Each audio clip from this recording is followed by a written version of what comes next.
مگر قربان اس جوان نے کہا اپنی ماں سے، امی حسن بصری تو چلے گئے،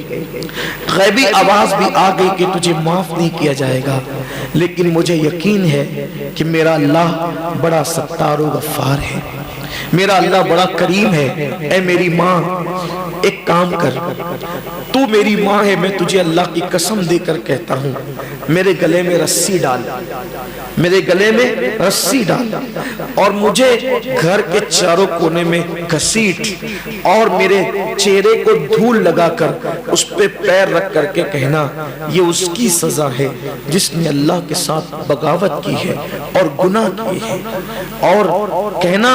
کہ اللہ تو کریم ہے، تو مہربان ہے، تو معاف کرنے والا ہے، مولا تو وہ ہے جس نے 50 سال کے بعد بچھڑے ہوئے یوسف کو اپنے باپ حضرت یعقوب سے ملایا، اللہ تو وہ ہے جس نے ایوب کی بیماری کو دور کر کے از سر نو تو نے اسے زندگی عطا فرمائی، اللہ تو وہ ہے جس نے یونس کو مچھلی کے پیٹ میں زندگی عطا کی، سانس دینے کا موقع دیا، اللہ تو بڑا کریم ہے، میرے بیٹے کو بخش دے، میرے بیٹے کو معاف کر دے۔ بس اس کا چہرہ ماں نے جو ہے وہ گھسیٹا، خاک میں ڈالا، اور اس کے چہرے پہ پیر رکھ کر کے اللہ کی بارگاہ میں دعا کی، اے اللہ میرا بیٹا اگرچہ گناہگار، سیاکار، بدکار ہے، لیکن آج وہ اپنے گناہوں پہ نادم اور شرمندہ ہے، تیری طرف سے آواز بھی آ چکی ہے کہ تجھے معاف نہیں کیا جائے گا، لیکن مولا تو وہ ہے کہ جس نے 50 سال کے بعد بچھڑے ہوئے یوسف کو اپنے باپ یعقوب سے ملایا،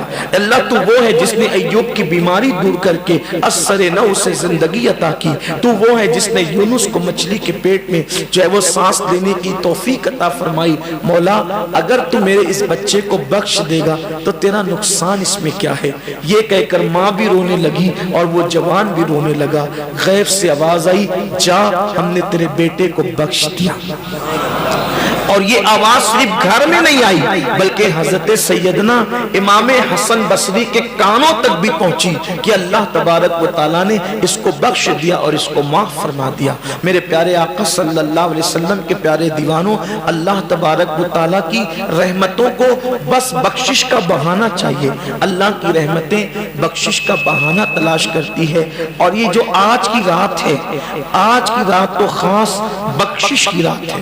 آج کی رات تو خاص مغفرت کی رات ہے۔ اللہ کے رسول علیہ السلام فرماتے ہیں 5 راتوں میں دعائیں رد نہیں ہوتی، ایک رجب کی پہلی رات، دوسری شب برات، تیسری شب قدر، چوتھی عرفہ کی شب، یعنی حاجی جس دن حج کے میدان میں ہونے والے ہوتے ہیں اس سے پہلے عرفہ کی شب، اور 5ویں عید الفطر کی شب۔ یہ 5 راتوں میں اللہ کے رسول نے ضمانت دی ہے کہ جو بھی دعا کی جاتی ہے اللہ تبارک و تعالیٰ قبول فرماتا ہے، اور شب برات کے لیے اللہ کے رسول فرماتے ہیں کہ ہر مسلمان کو، ہر مومن کو بخش دیا جاتا ہے سوائے اس کو جس کے دل میں کسی مسلمان کے لیے کینہ ہو۔ زندگی کا کوئی بھروسہ نہیں ہے، ہم ہر سال جمع ہوتے ہیں، توبہ کرتے ہیں، لیکن میری گزارش یہی ہے کہ ہم کبھی ایسی بھی توبہ کریں کہ اس توبہ کے بعد پھر ہماری زندگی میں گناہ نہ ہو، اس توبہ کے بعد پھر ہماری زندگی میں 5 وقتہ نماز ہو، ایسی توبہ ہو جس توبہ کے بعد پھر چہرے سے داڑیاں نکال کے گٹروں میں نہ پھینکے، ایسی توبہ ہو جس توبہ کے بعد ہم جھوٹ کو ترک کر دیں، ایسی توبہ ہو اس توبہ کے بعد پھر ہم کسی پہ ظلم کرنا بند کر دیں،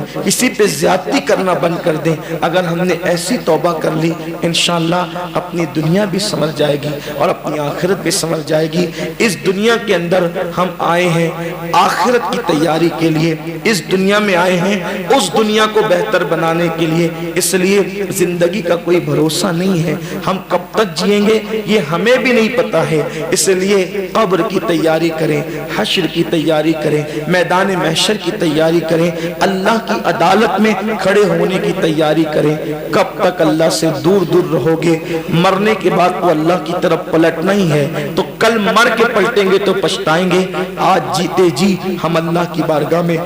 پلٹیں، اللہ رب العزت کو منائیں،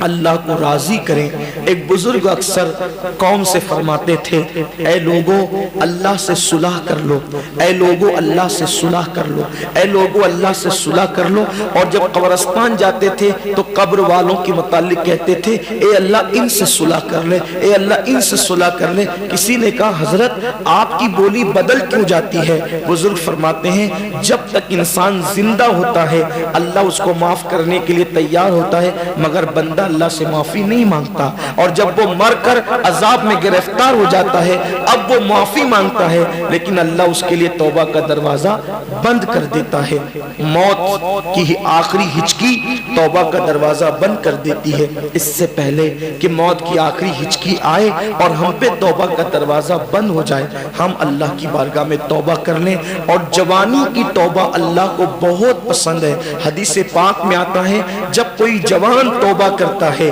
تو اللہ تعالیٰ فرشتوں سے کہتا ہے نور کی قندیل جلاؤ۔ جب وہ نور کی قندیل جلاتے ہیں تو دوسرے فرشتے کہتے ہیں یہ نور کی قندیل کیوں جلی ہے؟ تو فرشتے جواب دیتے ہیں آج ایک جوان نے توبہ کر کے اللہ کی طرف پلٹ گیا ہے، اس کی خوشی میں یہ نور کی قندیل روشن کی گئی ہے۔ تو ہم اللہ نے ہمیں طاقت دی، جوانی دی، آئے ہم سب اللہ کی بارگاہ میں سچی توبہ کریں۔